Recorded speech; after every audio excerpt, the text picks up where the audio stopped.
Au regard de la partie historique que viennent d'exposer mes deux aînés, alors je vais essayer d'être plus pragmatique que classique. Parce que je crois que ce qui nous intéressait et ce qu'on voulait entendre, on l'a déjà entendu. Et moi, je pars directement à l'actualité que nous avons. Nous avons des étrangers chez nous et nous constatons, avec beaucoup de regrets, peut-être avec beaucoup de colère aussi, que les ressortissants rwandais, sommairement qualifiés de Tutsi et qui se font appeler Tutsi congolais, nous posent des sérieux problèmes, voire des problèmes sécuritaires. Nous partons du principe que nous venons aujourd'hui parce qu'ils ont tenu une conférence dans la même salle, bon, certains ont suivi, où non seulement ils se disent congolais, mais qu'ils réclament des terres en RDC. Bon. Ceux qui ont participé à cette conférence et leurs motivateurs ne se rendent pas compte de l'énormité de leur bavure. Donc des Congolais, nous tenons ce débat en plein 21e siècle, il existe encore des Congolais qui n'ont pas de terres. Et ils ont aussi une particularité par rapport à toute la population congolaise, exceptionnellement, ils sont nommés par rapport à leur situation géographique, les Banyamulenge, parce qu'ils habitent la montagne de Mulenge. Tout le reste des ethnies congolaises, nous sommes désignés par rapport à notre langue. Je suis Mukongo, moi, parce que nous parlons Kikongo. Et même dans la tribu Bakongo, il y a aussi des particularités de sous-groupes.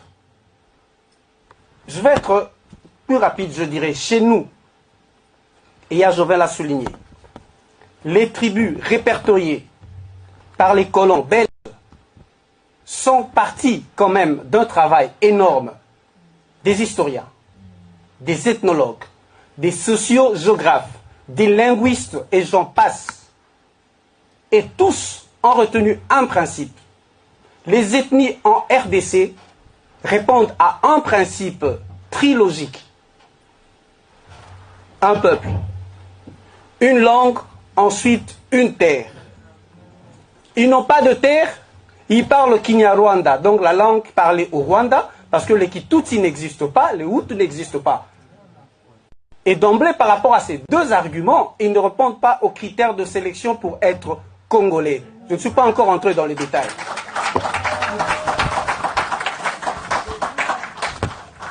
De ma formation philosophique, et surtout en philosophie de communication, avec un auteur qu'on appelait Jürgen Habermas, il y a un principe qui dit, quand vous avancez une thèse, quand vous énoncez une thèse, et vous l'argumentez par des éléments qui la contredisent de l'intérieur, cela s'appelle de l'autodestruction pragmatique.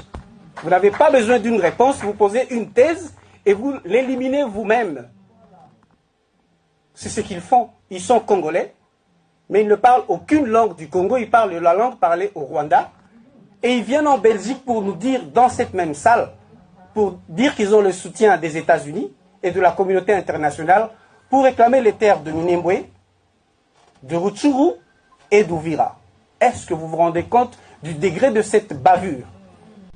Et j'aimerais bien contredire le Congolais qui les a accompagnés ici. Je cite son nom, M. Omar Basile Diatezoa. Je voudrais bien qu'il soit là et qu'il me réponde, je vais débattre avec lui par rapport aux principes retenus. Moi, je pars du temps du règne de Mobutu, parce que mes aînés sont partis de l'histoire. Je dis, je serai plus pragmatique, moins classique. Donc, ces gens qui sont congolais, depuis que le Congo existe, ou au moins dans la configuration que notre pays a eue depuis la conférence de Berlin, Mobutu prend le pouvoir, et jusqu'à 72, Papa Dieudonné vient de le dire, des gens qui sont déjà congolais demandaient la naturalisation. Donc, un Flamand qui introduit la demande de la nationalité belge. Un Wallon qui introduit la demande de la nationalité belge. Puisque je n'ai pas trouvé de terme, vous pouvez m'aider. Existe-t-il un dédoublement de nationalité? Ou pour garder l'expression difficile philosophique, existe-t-il une nationalité exponentielle? C'est-à-dire, vous avez une autre nationalité au-delà de ce que vous avez déjà.